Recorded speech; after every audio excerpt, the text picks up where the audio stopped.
It said everything happens for a reason, but maybe everything happens for a Reese's. Take noise-canceling headphones. Do they block hearing to heighten taste? That sound seems to show everything happens for a Reese's. This podcast is brought to you by Colgate Total. We take oral health as seriously as you take sports. That's why Colgate Total Active Prevention uses advanced technology to help prevent oral health problems like cavities and gingivitis before they start. It's clinically proven to provide 24-hour antibacterial protection with twice daily brushing after 4 weeks of use. So get a winning routine and prevent oral health problems before they start. Shop Colgate Total Active Prevention at a retailer near you. So you never played growing up? Did you play at No. all? Wow. Okay. My friends had like every Thanksgiving, they would have this kind of like Thanksgiving bowl. The different families would play. Yeah. And I remember I joined that once. My dad was not sporty. So No, stickball. stickball, yeah. And he would talk about fist fights. And he was yeah, I don't know. That's not a fun sport. Yeah, exactly. That's an electric Thanksgiving. Hey, what are we going to do today? Should we play, football? Come on, Grandma! Come on, Grandma! Come on. I mean, my grandma could take a punch, man.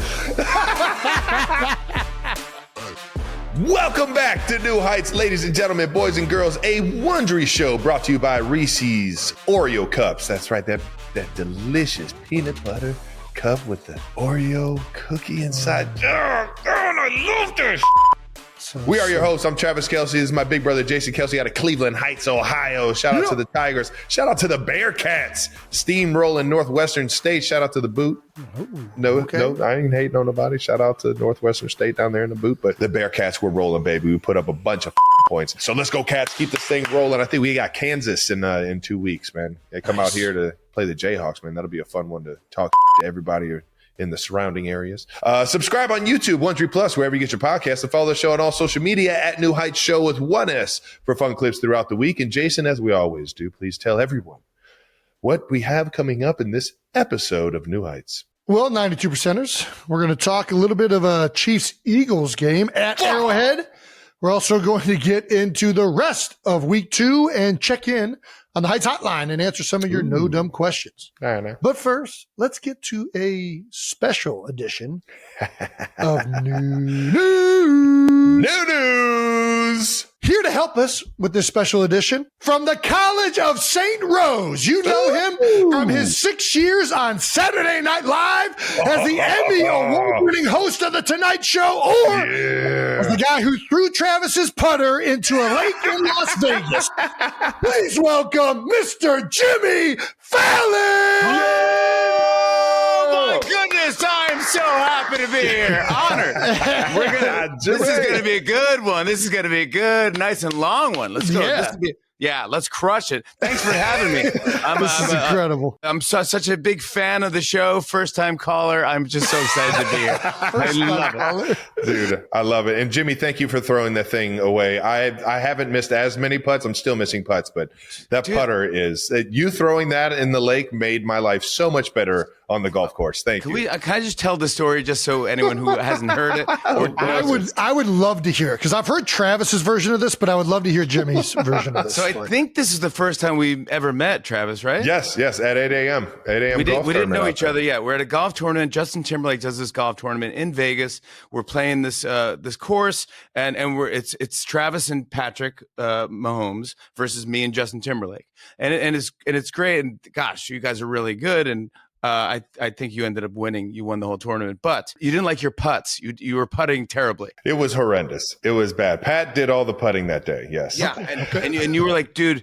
but we were having fun. I was like, dude, we're totally hitting it off. It was great. Do you remember I had a crazy chip in shot? Dude, out of the bunker.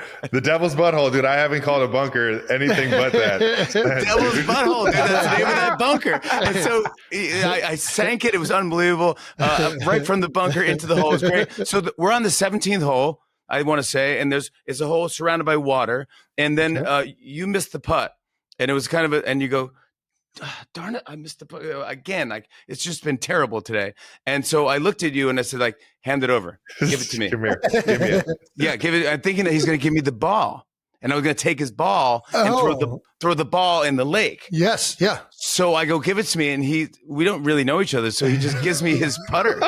Like, So you're going to show me how to do this. There's a crowd of people watching Jason. A crowd. So my brain had to make a quick decision. Like, do I give it back and explain that I wanted, or just throw the putter into the lake? So I just roll with it. I'm like, and I whipped the putter into the lake, and he looked at me like, dude, what? What are you thinking? What is wrong with you? Shackles were off me at that point, though. I was like, oh, I'm free. Yeah. I mean, honestly, it sounds like you did you a favor. Get rid of that fucking thing. That putter was not where it was the at. worst thing ever, dude. But You it were was. laughing at me. You're like, dude, what? And I go, and even Timberlake was like, why would you do that, bro? That's so rude. I go, It's like, so funny. yeah, because I'm like, I didn't even know you, but you were a good so sport good, about dude. it and laughed about it. And I think that putter is still at the bottom of the lake. It never made it out. Yep. Nope. The wind ended up naming it after me, saying you got to know when to fold them, and you got to know when to hold them. Yeah.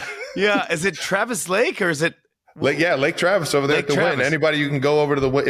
If you end up playing the Wynn golf course, it's right there on between 17 and 18. I told them that they should install a story to GoPro. remember forever, man. They should install a GoPro camera underwater, like a live stream of just fish swimming past your putter. Yeah.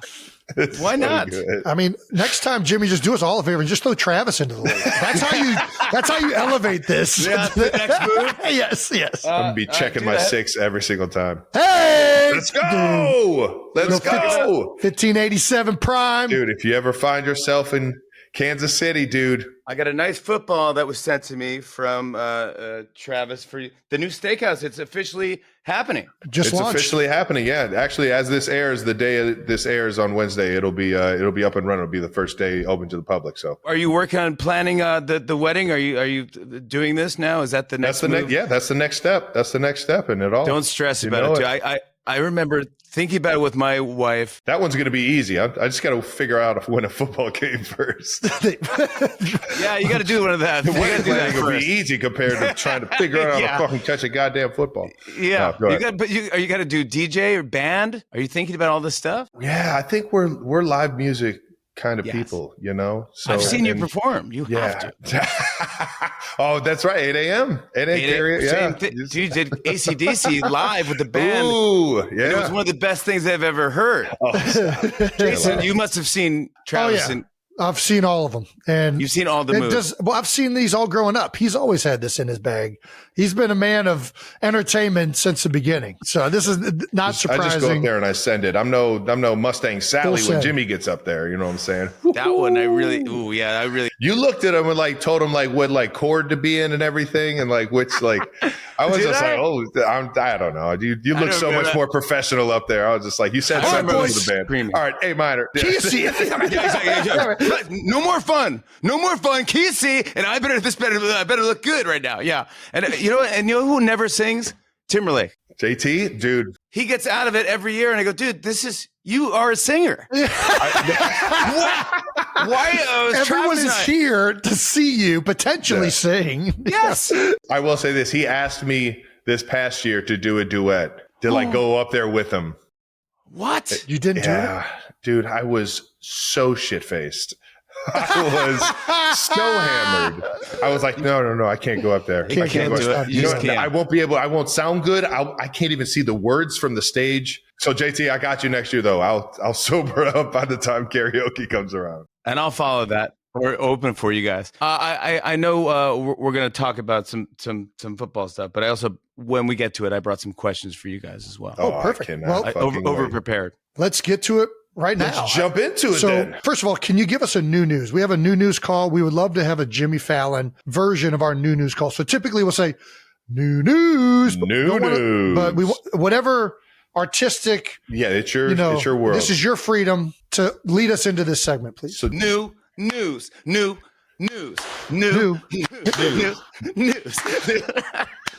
Perfect. Nailed it. With the delay, you nailed it. With the delay, it sounds It's very exactly hard. It sounds like mirror three that white up. people clapping. It's We'll really mirror it great. up. It's so perfect. My new news is I have a brand new show called On Brand. It's on NBC. It's a business reality competition show. If you like Shark Tank meets The Apprentice meets Project Runway, you're dig this. Yeah. It's on Tuesday, September 30th, after The Voice, and it's super fun. It's like marketing. This is really interesting. This is the best new news we got today, baby. Let's go. That's this some good is new sweet. news. Hell yeah. Yeah, it turned out great. It's like all these people from around the country, and they come up with ideas for, like, say, Dunkin'. Like, what is your new campaign, new marketing campaign? Blah blah blah. We have Therabody, we have Southwest Airlines. We just went all through all these different brands, and some of these ideas are fantastic. Oh, I can't wait. Some are terrible, but that's what makes the show. That's how you come up with good ideas. You have to have the terrible ideas along the way to come up That's with what makes it. Dude, I was hoping for bad ideas because sometimes when I watch like American Idol, I don't even make it to the end of the show. I want to watch the bloopers or the bad auditions at the beginning. Yeah. And I'm like, that's the best part. I'm Let's like, go, and it's still good branding. So this William Hung. that's she bangs. William Hung that's what I wanted. I'm like, please, someone. So I got one. The first episode, this woman who's a real estate agent. William Hung. I got my William Hung. She's pitching an idea for Dunkin', and she's like, y'all, I know y'all have munchkins, but what I think you should have is a munch box. So you're munching on your munch box, and you're munching on your box, and you're munching, and she keeps saying, "Oh my gosh!" Innocently, by the way, not even registered. Just going right over. No, and I'm crying, dude. I'm like a kid in the playground. I'm like, oh my! And she keeps saying, it's like, what's in your munch box? What's in your box? Well, I'm just munching away, and I go, stop saying munch box. This is insanity. And the guy from Dunkin' looked at me like, is this show for real? Like, is this like, are we gonna get all bad ideas like this? It was like, I don't know, dude. It was the funniest thing ever, and you'll see it in the first ep. But it was like turned out great. I cannot wait to watch that. That sounds so epic. This, so that's happening. But then we're also doing Sunday night Tonight shows after football, on NBC. So. Which is a big deal for us. The first one is September 21st. It's the Chiefs versus the Giants. Yeah, coming up this weekend, baby. Coming up this weekend. Let's go, baby. Now, what is your first win? Then right into Jimmy on Fallon. Let's go. Come on now. So we're doing 4 of these special post Sunday Night Football shows, right? Yeah. And what is that going to entail? Is it like interviews and like you guys just talking ball? What is it? No, it's going to be kind of like the normal Tonight Show. We got big guests. Like this weekend, we have Matthew McConaughey and Eric Church. Okay, nice. But we're going to talk about Matthew, big football guy. Giant football. I'm sure Church is University of Texas, I think. Yep. McConaughey. But I think we'll talk about. We'll have some football jokes in the monologue up top. Maybe some sports themed something in there, just so that football fans have something to watch after the game, because. Sometimes you watch the game, even if it's Super Bowl, they go, and stay tuned for America's favorite dog. And you go, why? That's the worst this programming. Is an interesting segue. Yeah. You go, well, what is it? It's like, I'm still all jacked up from that finish in the football game. I'm trying to see something. I want to hear more about this game that just happened.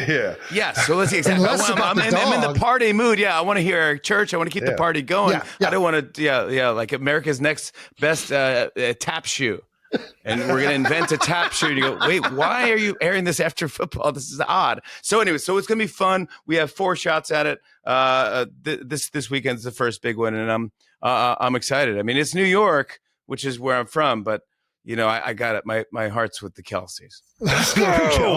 So we won them over. Well, I guess is there any way we can either help you prepare for talking ball, or how ready do you feel to discuss football after Sunday night? So not ready at all. I'm the worst. I'm so bad. Mike Tirico let me be a commentator during the closing ceremony of the Olympics on NBC. Wow. Okay. And I realized how hard that job is. Well, Mike makes it seem really easy. He's so fucking good at it. Yeah. I kept talking like I didn't want any dead air at all. And I was sweating. I was like, yeah, these Olympians are great, Mike. They're swimming in the swimming pool. And the water. And he was looking at me like, stop talking. At one point, he just grabbed my hand and he squeezed my hand like, stop. It's going to be all right. Just stop talking and let these athletes speak for themselves. Dude, it was the hardest gig ever. So yes, I need some help. Well, give me some lingo, or what do I talk about? There's going to be no talk about tush pushing. So no tush pushing. It's a hot topic right now in the NFL. Hot topic. Tush but push is a the hot Giants topic. and the Chiefs, you guys are tush push. They're not tush pushers. No, we're not pushers. No, we're not pushers of the tush. No, you're not pushing the tush. The Giants. Is this going to be a running game? Is this going to be a passing? Well, the Giants just threw for like 450 yards this past week against Dallas. Yeah. It was Russell Wilson went off. Russell big-time Wilson, my quarterbacks, man. yeah. I love that dude. Yeah. Two big time quarterbacks. So I think we're going to be airing it out this weekend. Okay. So. Okay. All right. Now, so would Already you do releasing the like scouting report. a 7-10 coverage? Is that what we're talking about? 7-10 coverage. Coverages typically don't go higher than 4. Everything I learned about football, I know from John Madden. Nice. That's a good start. Dude, that is a great start. Okay. That's how I learned everything. Who was your team in Madden? Houston Oilers. Warren Moon. Warren Moon. Moon. Let's go, man. I loved his last name is Moon. He had number 1 on the jersey. I'm like, yes. What's cooler than that? That was a very That's cool. Awesome. That's an all iconic my friends jersey were like, too. why? Dope colors. Yes, it was the best. But my dad didn't know anything about football, and so he was from Brooklyn, and so he knew about stickball and like fist fighting. Yeah, it was nothing. Fighting. No, so I really knew nothing about football. I had a Nerf football. We used to play, in high school. I think I tried out for the team, but it was one of those small towns that if your dad didn't work for the team, you weren't going to get picked. Yeah. And so I didn't get picked. And also I'm not that athletic, but I remember I had a Nerf football and I bought a helmet and shoulder pads at a garage sale. And I would and I had a chain link fence and I would wear this shoulder pads and a helmet with a Nerf football. This is electric, be by myself. Dude, I love it. I had no one to pass to. I had no one to I was by myself throwing the ball in the air and catching it and then running. So you never played growing up? No. My friends had every Thanksgiving, they would have this kind of tournament, almost like a Thanksgiving bowl. They were on Cherry Lane, so they called it the Cherry Bowl. And all the dads would come out and play against the other dads, and the different families would play. Yeah. And I remember I joined that once. My dad was not sporty, so no, stickball. Stickball, yeah. And he would talk about fist fights. I don't know. That's not a fun sport. That's an electric Thanksgiving. Hey, what are we going to do today? Should we play football? Come on, Grandma! Come on, dude. My grandma could take a punch, man. The best. My neighbor would be fighting my grandma. Yeah, why not? It's fun. What a great Thanksgiving. It's fun. What a great Thanksgiving. Everyone's got a black eye cutting into the turkey. I have some questions for you guys. Oh, come on. Shoot. What do you got? Shoot how him, about big guy. all right, without naming the coach, what is the worst halftime speech you've ever heard? Ooh, oh man! So in college, and Jason will remember this. Oh in college, yes, this is a great poll. This is one of our favorite ones. Yeah. You want to do the honors? I don't know if I can. We're playing like crap against. We're supposed to be kicking the crap out of this lower division school or whatever, and we're not playing well through the first half. And we come in for halftime. And we're just getting motherfucked left and right. And it's zero motivation. There's no motivation. It is just ripping ass. Just I don't know who the fuck you guys think you are going out there and performing like it is just like an ass chewing, deservedly so. And then at some point, he was so mad. There was recruits. So at college games, a lot of times there's recruits that are there to hey, this is how we do it at Cincinnati. Come and check us out. This is what the halftime. Come to our school. You'll love it. Yeah. And in the middle of this rant, this coach he sees this kid in the back, and the kid's wearing his high school jersey, and his jersey's number 53. There were 2 kids, though. There were 2 kids. One kid looked like he should already be in the NFL. The kid that he saw looked like he shouldn't even be playing high school football. It was kind of oh yeah, bring your buddy in, and kind of they're wearing their high school jerseys in the locker room and everything. And in the middle of this entire rant, he's crushing us. He makes eye contact with this poor kid in the back of the room, and he says, "Who the fuck is 53?" And And the kid goes pale. It's like he just saw a ghost. He's just all eyes from around the room turned right to him. And he's got 50. He like looked at his jersey like he didn't know what number he was anymore. He's like, is it me? You're not talking about me, is it? You guys told me to come here. What do you think? That's so funny, man. It's so That was wild. That was a great one. Yeah. Oh, I have a question that I think would be very out of the big four sports, football, baseball, basketball, and hockey. But which athletes are the biggest partiers? Take your time on this. I'm going to write down my guess. Oh, I think I already have the answer. What kind of partying? Like drinkers or like just probably every Everything. night getting after it? The most getting after it. Who gets after? Yeah. So football, baseball, basketball, hockey. What do you think, Jason? I think it's hockey by far. Baseball, maybe. Yeah. I wrote down hockey. There's some baseball guys that can get after it. Football, there's football guys that can get after it, but there's a whole nother side of football that like doesn't do it at all. Hockey, pretty routinely. Yes, I agree. Like those dudes are out and about in a great way. And scary almost to a certain point sure. where you go, I'm going to. They played stickball and fist fought when they grew up. They used to fight their grandma. Yeah, They used to fight your grandma every Thanksgiving. Yeah, come here, grandma. Yeah. Any sport where it's like a badge of honor to be missing teeth, those guys get after it. Those guys typically get after it. I used to live down the street from my man Claude Giroux, and I would hang out with a bunch of the Flyers when they were all there, and Scott Hartnell and those guys. And dude, Giroux, every time we were out, he just wanted to arm wrestle me. I'm like, dude, can we just like drink and have fun? I don't want to arm wrestle right now.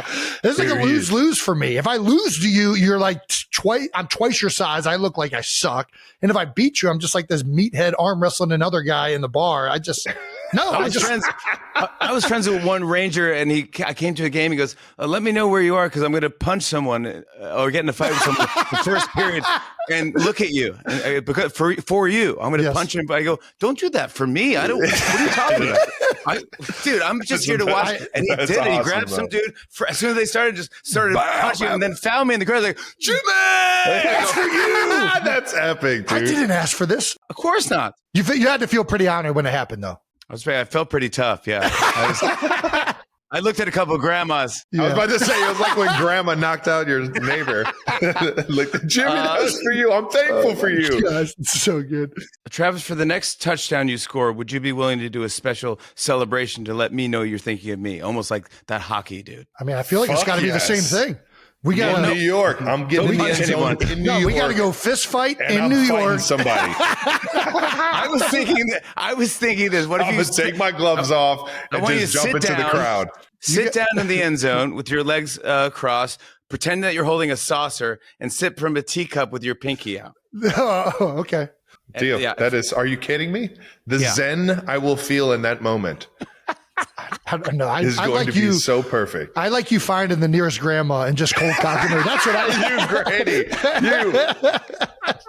Jimmy, that's for you, Jimmy. There's going to be people dressed up as grandmas. You know it. Everyone's going to be wearing a wig and dressed like grandmas and wearing the sweaters and all that stuff. I'm going to get a fine, and it's going to be worth every penny. Jimmy, is there anything else as far as football is concerned that like you feel like you want to discuss? You feel pretty revved up about this? I mean, I'm excited about this. I just don't want to, get too into it that it seems like I'm fake because I only know my knowledge is only from really watching the games and playing John Madden football. So well, I'll tell you this. I think there's enough people trying to get really in the weeds or like acting like they know football. Man, we need people that know they don't really know football and just enjoy and talking about it. That's what we need more of. Just enjoy watching the game, watching guys get their fucking head taken. It's a different perspective. You know what I mean? I can't wait to watch this. This is going to be so much fun. It's going to be good. It's going to be fun. It's a party. Keep the party going after the game. And that's what it's about. And Travis, this is the win. This is the first one, bud. Come on, baby. Come on. This is what I'm talking about, dude. This is what we've been waiting for, okay?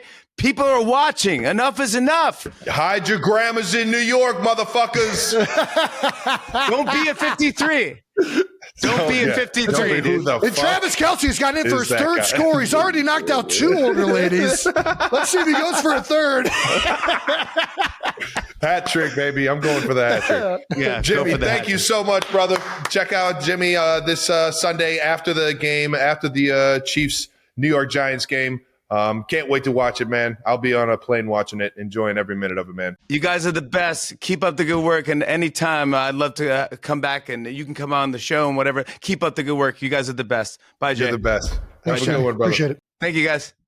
Thank you to Jimmy Fallon for hopping on. That was fucking incredible. You're the man. I love that guy. And then the last bit of new news, we have a very special guest episode dropping Monday, September 22nd. Oh, yeah. Should we reveal who it is? I don't know. Should we be leaving a surprise? We got, baby? It's fucking Deion Sanders. Let's go. Prime time. Prime time, baby. Must be the money. Fuck yeah, yes. baby. So very excited to get Prime on. Terps, man. Let's go. But before that, we're going to get to some bold topics to wrap up week 2 around the NFL. Let's do it, man. My day was going great. I forgot about this game, put it in the past. Let's fucking talk about it, Jason. Yeah, let's bring it back up to the forefront and give the people what they want. Chiefs 17. Well, they want to hear some perspective. Chiefs 17, Eagles 20. Trav, initial thoughts from this game. Got to catch the ball. Got to catch the ball and we give ourselves a chance. Right now, we're just not executing to the degree that we hold ourselves accountable to. And that's just it starts up top with Coach Reed and how he holds us accountable. And then, us players got to hold each other accountable. I got to be there for my guys, man, knowing that they put a lot on my plate to be a good player for this team. And I need to fucking answer that bell, man. And 0-2 start is not how you envision the year starting. Yeah. Played 2 solid teams. The Chargers looked great again last night against the Raiders, but yeah, and Philly's still got a lot of great players on that team. Obviously, I love all the coaches and everybody over there, and we just got to get this thing we got to get the train rolling on the right tracks, man. For sure. And we're a play here and a play there away from being 2-0, and that's what we see when we watch the film.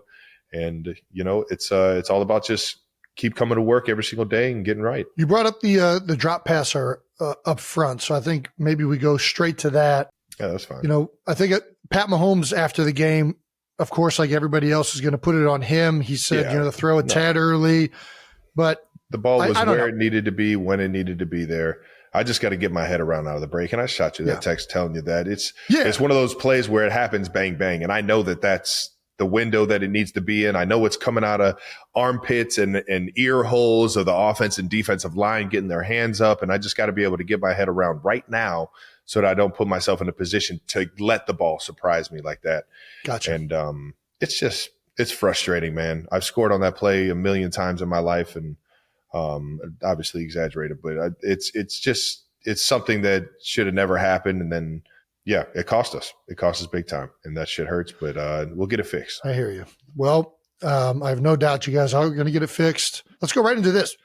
One of the highlights of the freaking play was my man Josh Simmons hitting 18 miles an hour. I know we don't want to talk about that, but it was a fucking great hustle play by an offensive tackle.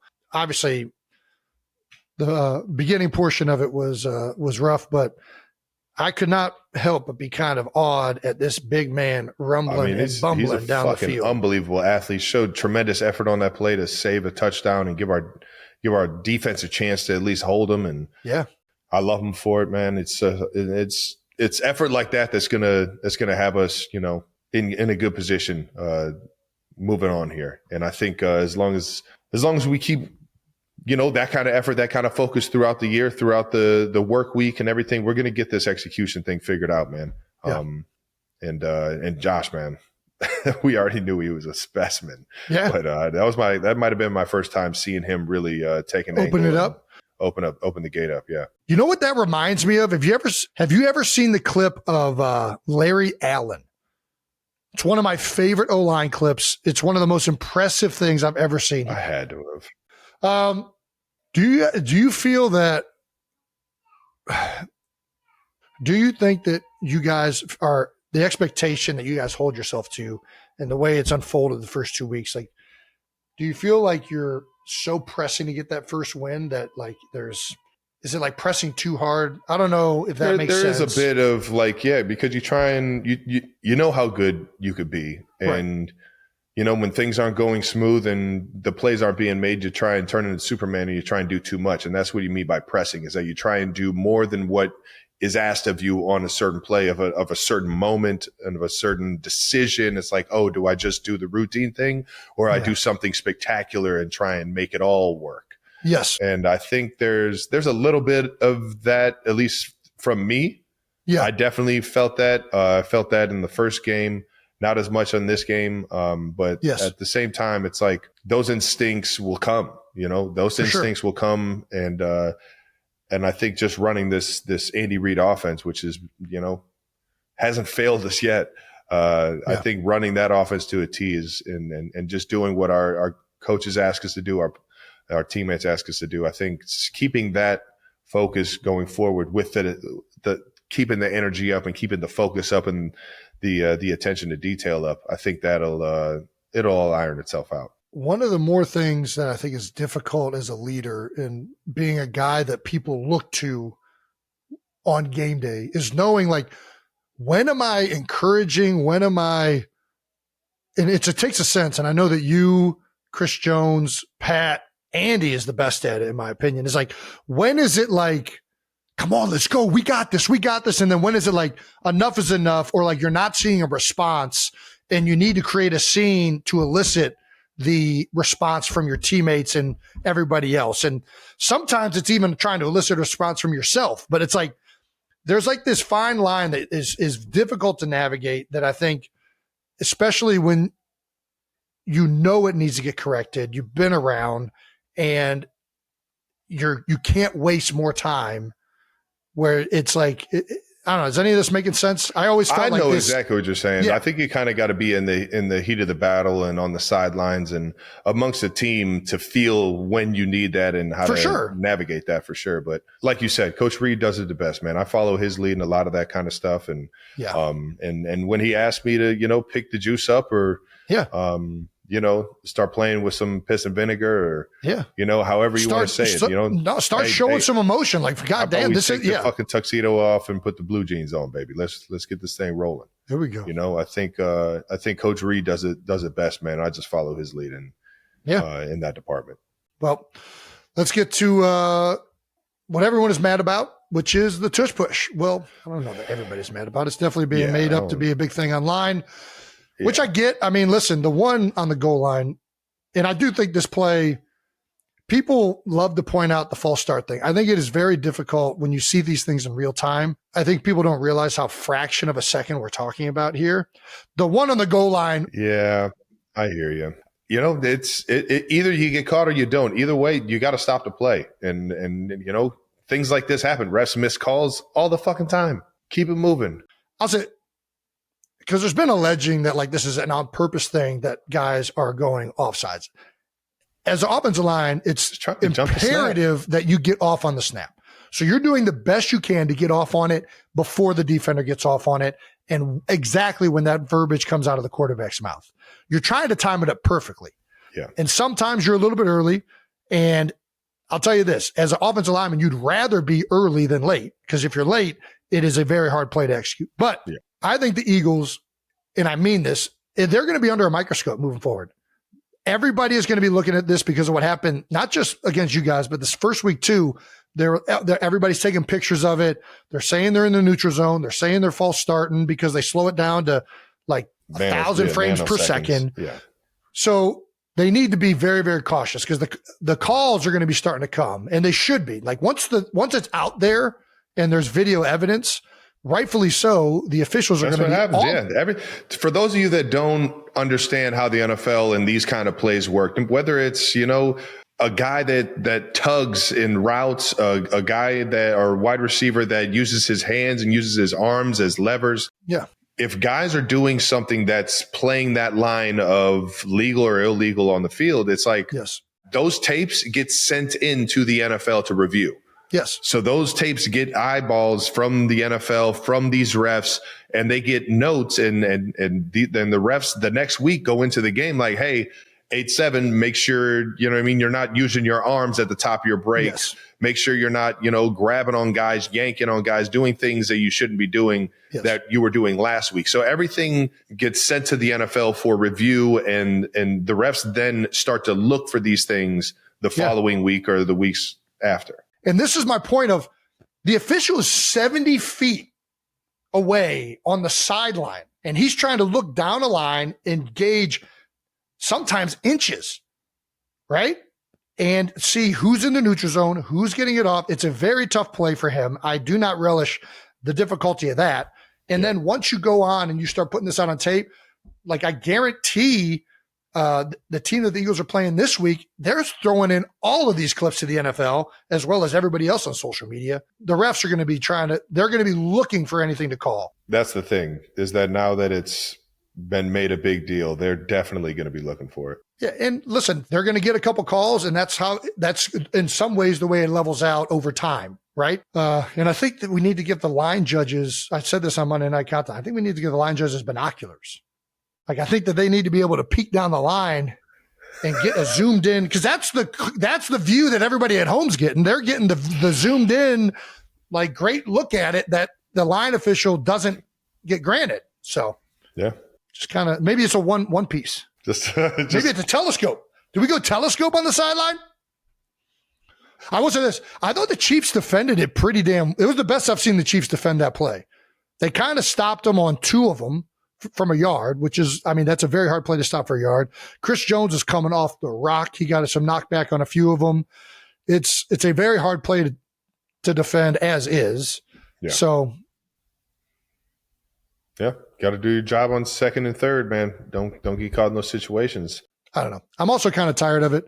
I'm tired of talking about it. Yeah. That's the reality of it. Like, I get that there's like a hair of a second early on some of these. Some of them are legitimate false starts. Some of them I feel like fall well within the parameters of any other short yardage play. And there's the other thing. The false start thing, that thing is going to happen whether it's a tush push or a regular quarterback sneak. Guards are going to be trying to time out the snap.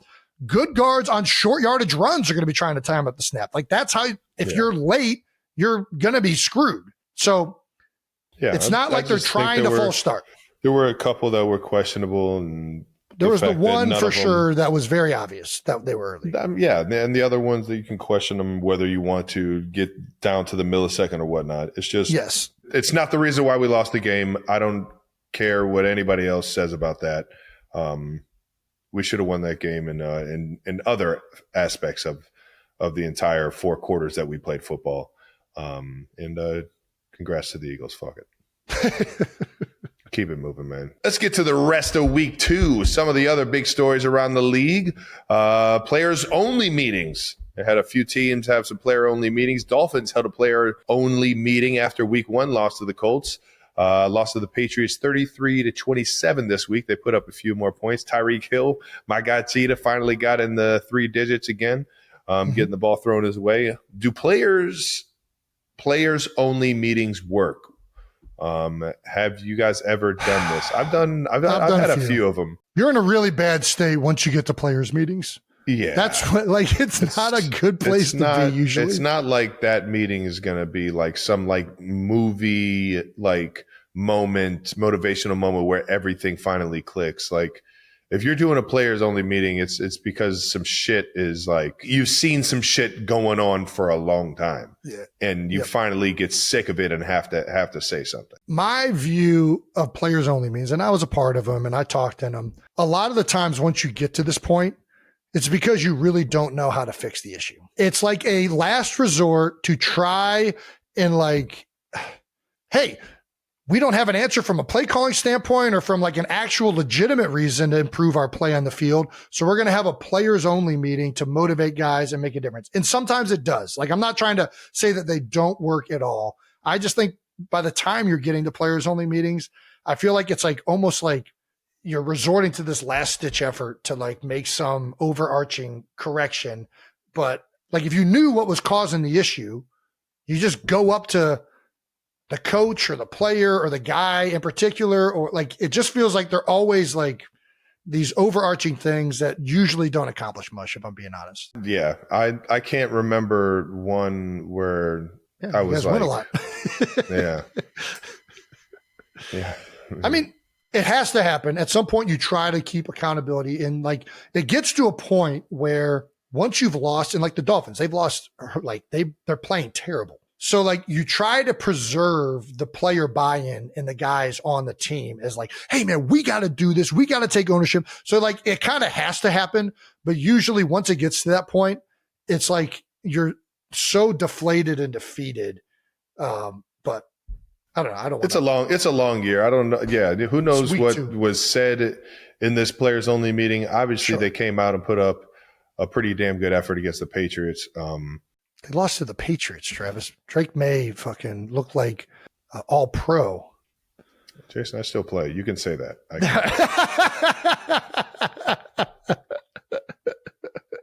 That's fair. I shouldn't say that either. This is a real problem I have with players only meetings. Like, what the fuck are we saying in here that we don't want to say in front of the coaches? I don't understand. Like, the only reason you're doing this is if you don't want the coaches to hear it, or like you're afraid that you saying something is going to be taken a certain way by a coach. So why the fuck are you saying just go and say this to the coach? If this is how you feel, just go and say it. Like, I don't understand what the purpose of, I hear you. Hey, let's not have the coaches in here and then say a bunch of stuff. Like a lot of times, honestly, this is what I truly feel.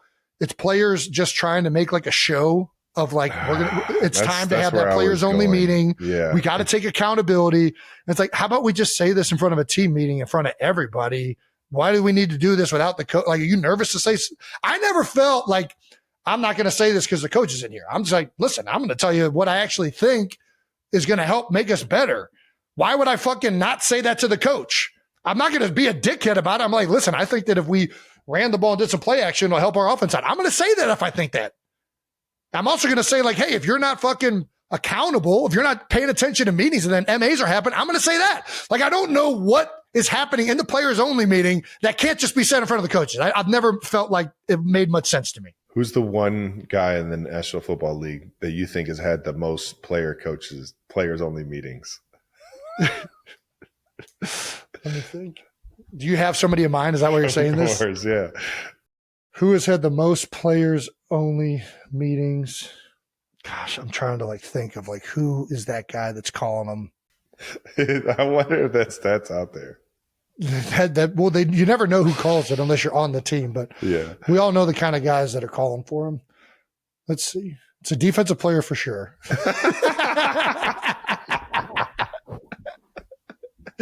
Let's see. I don't know. Who you about to say? I was going to say, I'll text you. All right, here we go. Let's keep it going. One of the other bold topics from this week, Ben Johnson returned to Detroit, and Detroit returned to what Detroit had been doing. That was kind of wild. The Lions struggled against Green Bay, which kind of makes Green Bay look even better. Listen, Green Bay's got some guys. Yeah. They've got some guys. Yeah, on both sides of the ball, and obviously they've been doing it for a while. But Ben Johnson return to Detroit was not what he was hoping for, with a 55-21 loss to the Lions. Oh, he was met with "fuck Ben Johnson" chants. That seems a bit aggressive for a guy that really was really good for the Lions. Detroit's it's a fucking tough city, man. I'm not lying. I kind of love it. That's the way. That's the way it works. That's the way it works, man. Dan Campbell accused of running up the score. I mean, 55 points is a lot. What were they doing at the end of it, though? What's he supposed to do? Yeah, I'm not gonna lie. Once it got up by a certain amount, I was like, yeah, I'm kind of good. Ben Johnson responded, what's he supposed to do? Yeah, he could have kicked a field goal. They don't kick field goals. They go for it there. That's what he does. Amon-Ra, so the team was more fired up, especially with the offense. We were fired up. What he did for us, I mean, we'll never take that for granted. He was a big part of what we did here. But just him being over there, we wanted to show that we can still do this as players. We can still make it happen. We got a great group of guys, a great group of coaches. So we wanted to go out there and have a little show. Yeah. I think it was definitely more so what they showed in week one and kind of the accusations that were being thrown out there that, can they do this without Ben Johnson? That's what I feel like makes this one unique. Like Brandon has in the rundown, the question, does playing former coaches get you fired up? Usually I'm excited about it. Like there's not any animosity at all. No. I think what makes this one unique is that Ben, I think, was credited for a lot of the Lions' success as an offense and as a team because he was such a great play caller and schemer. And I think that can lead to players being like, hey, he ain't the one out here playing at the end of the day. We're the one out here still doing this thing. And it's not a slight against Ben Johnson, but his players, I could easily see them being fired up to go and prove to people, especially with the scrutiny they faced not being able to do it the week before against Green Bay to go out there and put on a show. Absolutely. But I never felt that way playing former coaches. No, never. No. What was I going to say? Ben Johnson, no. Former coaches. Doug Peterson? No. I mean, I love Doug. Doug, and when a coach gets fired, like it ain't like he left. Like Ben didn't get fired. He left for greener pastures or to be a head coach. I do think Detroit looked really good. They don't have the ground game that they've had in the past. And I think Ragnar retiring, Zeitler leaving, like it hasn't manifested, especially with the two backs they have quite yet in the way they used to be able to do it. So I'll be looking, I can't wait to watch more of that throughout the season, but this was a big bounce back game for Detroit. Jared Goff was out of his mind. Amon-Ra St. Brown was playing unbelievable. So that'll be fun to keep watching these guys because they're a fun team to watch. They're really, really fun. Let's get to the next segment. Bringing back a New Heights classic segment. Oh, yeah, baby. Stamp of the week. Well, we did this last week. Bringing it back again. Nice. Stamp of the week is brought to you by American Express. Ooh, nice. We got Back a lot at of it. great options, Trav. I'll let you think about potentially the football player you want to stamp. I'm going to stamp our coach. That's right. From Cleveland Heights High School, Mr. Mike Jones. Who? Mike Jones. Who? Coach Jones. You're ridiculous. Shout out that's Coach right. Jones. What's the big guy up to? Our high school football coach, Coach Mike Jones, is got a birthday coming up. He's turning 60 on September 19th. Nice. How about How that? about it, baby? Happy birthday, Coach. Happy That's a big birthday, one. Coach. That's right. That's right. He's also, just found this out from his wife, Coach Jones is retiring. What? Yeah, man. Coach, he's hanging it not up. allowed to quit. He's hanging it up. He's retiring as a coach, or Well, he's kind of been out of coaching, I think. He's been doing the health and PE. he's always going to be a coach. Yeah. So, yeah, Coach Jones is hanging it up. Well, Coach, congratulations on an unbelievable career. You got two knuckleheads that appreciated every word of advice and every disciplinary action that you gave us. I know it's one of my favorite sayings of all time. Hit him. Hit it. Don't be a GDI. Don't be a GDI. Don't Goddamn be a individual. GDI. Goddamn individual, son. I've been saying GDI in the back of my head when I see somebody out here just doing some Doing their own shit. doing their own shit Yeah. that's just fucking pointless or silly as fuck. Or I think the kids GDI now is call great. it aura farming. Have you heard of this? This new No, one? I don't even know what that means. I'll keep it moving. Then. Coach Jones is one of the most, as a high school football coach, it's like exactly who you want. He was a guy that just loved his players. Oh yeah, He was a mentor to so many of the kids in Cleveland Heights, and he has Still been, is. Oh, yeah. still is, and he's been embedded in the community for a very long time. So, Coach, we're very happy for you. Hell yeah. Congrats on an incredible career and a meaningful career in the community of Cleveland Heights, and happy birthday. Happy birthday, big guy. Oh man, well, I would say this might be a little deflating after such a great stamp of the We week. probably should have ended with that one. But I'm going with my guy Baker Mayfield, even on though now. Mac Jones was a close one. Mac Mac Jones was Jones? a close one. Mac came in, Well, San Fran? San Fran played his ass off. Yep. But I'd say Baker, friend of the show, just a good friend, just a great guy and a fucking ball player, man. Game-winning drive against the Texans, and has the most passing touchdowns in the entire NFL since joining the Tampa Bay Buccaneers. He is absolutely rolling down there in Florida. Couldn't be happier for him. And shout out to Bake, man. Dude, that 2-minute drill, him escaping that all-out pressure. I don't know how he got out of there. Dude, I mean, I don't know how you missed that tackle. I guess Baker was the one that made it happen. But- Slid on him. I mean, it's 4th down. If that tackle happens, game's over. But it didn't. If that broken tackle doesn't happen, it's game I over. just love when he went down. It looked like he messed up his knee. It's like, oh no, is Baker all right? And then he immediately got up to I talk think it might have shit. been an ankle. It looked like he rolled his ankle. Whatever. It was something looked off on it. And it's like, oh no, Baker's down. And then immediately started talking shit with, when presented an opportunity, forgot all about whatever was hurting him and just snapped back into Baker mode. So shout out to Bake. Yeah. Awesome week this week. And How about he's this? been Bake's balling got down there. 12 fourth quarter comebacks in his career. Yeah.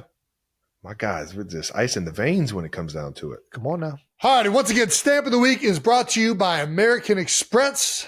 All right, before we keep going, it's time to shout out our partners. As you know, DraftKings. That's right. Week 3 is coming up. We've got some solid matchups heading into this week's slate of games. So let's have some New Heights team construct the pick 6 on DraftKings Pick 6 with their favorite picks for the weekend. That's a lot of picks. That's a lot of Brandon, picks. Jake, please come on. Yeah. Hey, we did so great the last time. We did so good the first time they let us do this. They want us. Well, to come back the first time we got the bets were voided because we were of derailed by spit. Yeah. We were derailed by spit. So we're going to try to avoid that this week. Right. But for those of you who are unfamiliar, all you need to do to create a pick set is choose 2 or more players and select whether they'll have more or less than a certain stat and play for, wait for it, huge cash prizes. Oh, nice. Jake, picks. Let's go. All right. As the resident AFC East fan on the show, we got the Bills-Dolphins game. Yeah. We got the Bills-Dolphins game in Buffalo. Nope. But we do have the Bills-Dolphins game. And I'm a fan of James Cook. I think he's looking good. Okay. I think based on my assumptions of this game, I think the Bills are going to have to kill some clock.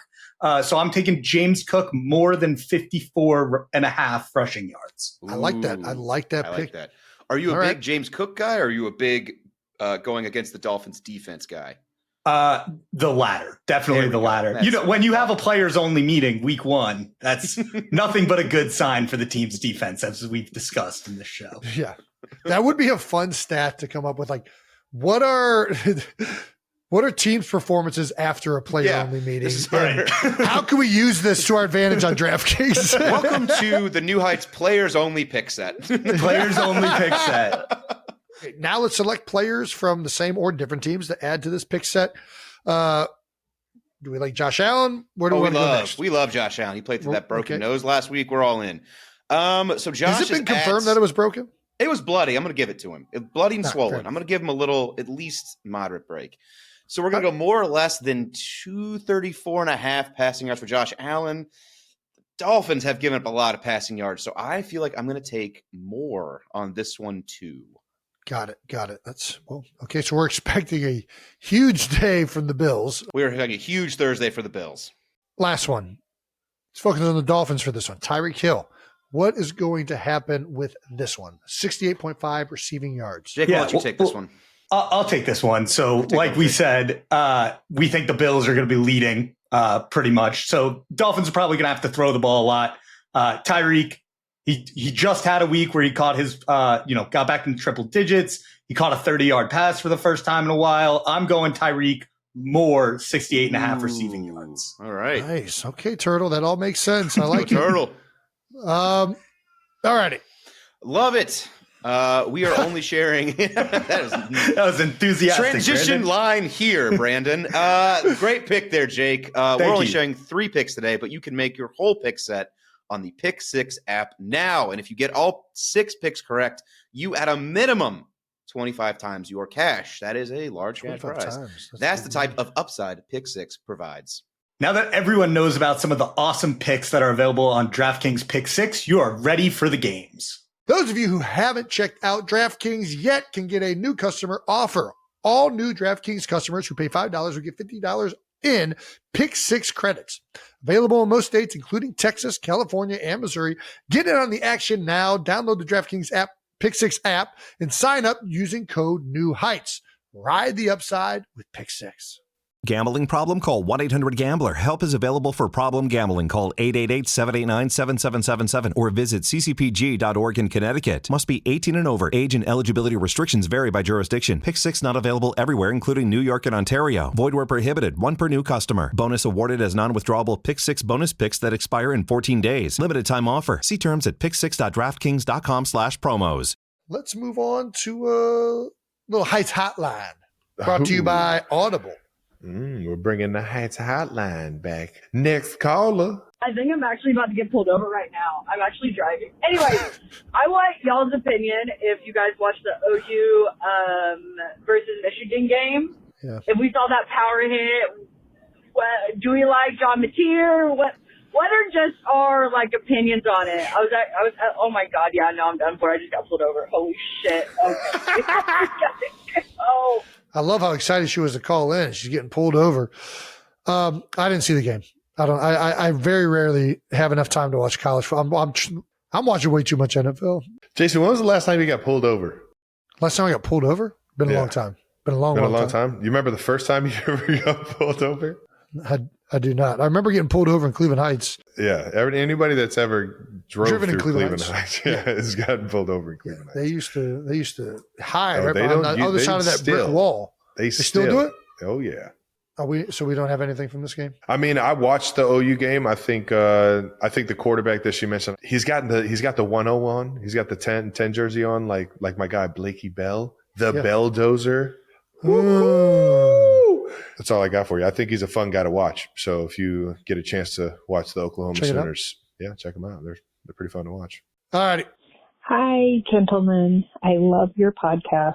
I am over 60, huge Chiefs fan, but have also enjoyed Eagles at times when Jason was playing, not when we were losing on a Sunday. But my no dumb question is, what exactly is turf toe, and how can it sideline people for as long as it seems to? Burrows is scheduled to be out up to 3 months, I read, and Brock Purdy is out, and so for maybe the same thing. So please enlighten me on what turf toe is and why something so silly sounding can be such a It does sound silly. Let me tell you, it might have a silly name. That shit ain't nothing silly painful. about it. Let me show you what turf toe is. All right. Oh, no. All right. What's he doing? This is your big toe. There's a ligament that connects that big toe down around to the bottom of the foot. It's just you just showing this is fucking making me sweat. Well, either way, that ligament gets sprained or it can tear. Is it a tendon technically? I don't know. It's either a tendon or a ligament or whatever it is. But that can get sprained. It can tear. There's different degrees of it. Whenever you hear grade 3, that bitch is clean off. Great delivery. So he can't do this. Grade 3. That bitch is clean off. He can't push his toe down. And if you think about it, whenever you are trying to run, do anything remotely athletic, you push off of your foot. And your toe is a big part of that. In particular, the big guy. This is a big point. They're called your intrinsic muscles. You don't realize this, but your feet, your toes are grabbing the ground as you run. Keep going. What happens is when it's sprained, you put like a steel plate in the bottom of your shoe to try and limit how much flexion this thing gets. Right? That's one way to deal with it. Yeah. Yeah. Other ways they tape it down. Yeah. Yep. That's another way to do it. Another way is tape it down. So they try and limit how much it goes back to try and prevent the pain from happening, which is immense if it's a severe one. I mean, it's a pretty awful injury to have for anybody that's had it. In grade 3 is like you have to get surgery. You have to reattach it, and then you're out for 3 months until it gets better. It's not a fun injury. It's one of anything with your feet. The bottom of the feet, man. It's a painful one because it's everything. Even anything in your foot, yeah. Yeah. That shit sucks, man. And like you said, it depending on how severe the injury is, whether the ligament or the tendon, I'm not even sure which one it is either, gets strained from 1 to 3 in terms of the grade. That's when you got to figure out, do I need surgery? Is this something I can just kind of manage throughout the rest of the year? Is it going to get better? Is it going to heal on its own? There's things like that. So that's why you see different timelines for recovery on this kind of injury. And I'm pretty sure, I mean, it sounds like turf toe, the name they came from like the AstroTurf days when the surfaces were extremely hard and you didn't have the ability to kind of like your foot is being absorbed by the ground like in natural grass it makes sense. Bottom line, it sucks. It should be a way more aggressive name. Like if you hear like an ACL tear, you're like, man, that's an aggressive sounding injury. You hear turf toe, it's like, oh, he could play through that, right? Yeah. Let me tell you, it is. It's a painful one, and you can rupture it. So there's even ways you shouldn't play through it if it is hurt enough. Hey, Jason. Hey, Travis. Hey. Okay. I was just wondering, what was a trick that you learned, Jason, to help potty train. Oh, nice. Yeah. My kid just takes his diaper off or his pull-up off and just goes wherever he wants. Wow. All over the house. So, all right, that's my question. Bye. I never had that. We haven't had that issue of taking it off and then going throughout the house.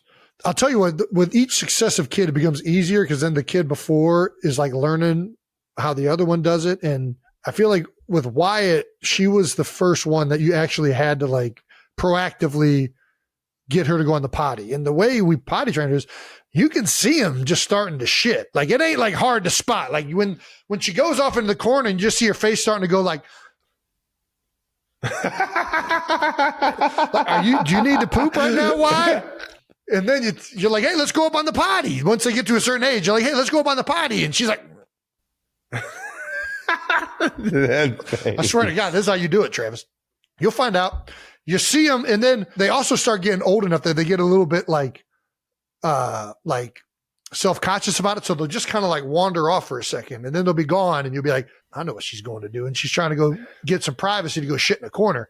And you're like, hey, let's go up on the potty. And then you just put the potty seat down, take the diaper off, put her on, and then eventually she likes shitting on the potty. The peeing is a little bit, they gotta grow into that. They gotta get tired of the uncomfortableness of the diaper, and then eventually they start peeing on the potty, and that's the way we did it. A couple of them would take their diapers off, but we would usually put them back on before they started peeing all over the house. So yeah, that's our strategy for potty training. Nice. Ed Kelsey would just say tie it in a knot, but I guess you don't have a you don't have a That's not an option for us. That's not an option. And to be honest, I couldn't tie mine into a knot. It's not an option for me either. All right, what else we got? All right, that does it for Heights Hotline, brought to you by Audible. And shout out to Audible for sponsoring the New Heights tailgate in Kansas City. I heard it was a huge success. The 92%ers showed up and hung out with us before the game. And here are some highlights. Jason's earrings were a big time commodity here. Let's see those. Nice. Buffalo, Jason. Those are pretty good. Those are pretty badass. On an Eagles fan. Look at that. Travis tweet shirt. That's pretty fucking funny. That's a great tweet. That's a banger. That's a good evening right there. Got to see what's popping. It's a great shirt too. I kind of want one. And then the Andy Reeds. What happened here? A bunch of Andy Reeds lookalikes. That's pretty fucking funny. Well, shout out to the Andy Reeds. A good Andy Reid lookalike is always a classic. We're working on bringing one of these to Philly, actually, coming up soon. So, guys, stay tuned for that. And appreciate you guys coming out. Yeah, baby. To old KC Live for the New Heights tailgate out in Kansas City. And that wraps up another episode of New Heights. Thank you so much to our guest, Jimmy Fallon. Make sure you're subscribed to the New Heights channel on YouTube and follow New Heights on the Wondery app or wherever you get your podcasts. You can listen to new episodes of New Heights early and ad-free right now by joining Wondery Plus in the Wondery app or on Apple Podcasts. Once again, New Heights, a Wondery show brought to you by Reese's Oreo Cups, those peanut butter cups with the Oreo cookies. It's just the greatest invention known to man. And please, do not forget what we have for you on Monday. We got Deion Sanders, prime time, Coach Prime himself, sitting in the hot seat with us on Monday. You're not going to want to miss it, man. Just one of the most electric human beings you will ever come across. And please follow the show on all social media at New Heights Show with 1S for fun clips throughout the weeks. And thanks to our New Heights production team for always making us look better than what we are. And to the 92%ers, appreciate you tuning in. We'll see you guys Monday with Prime Time.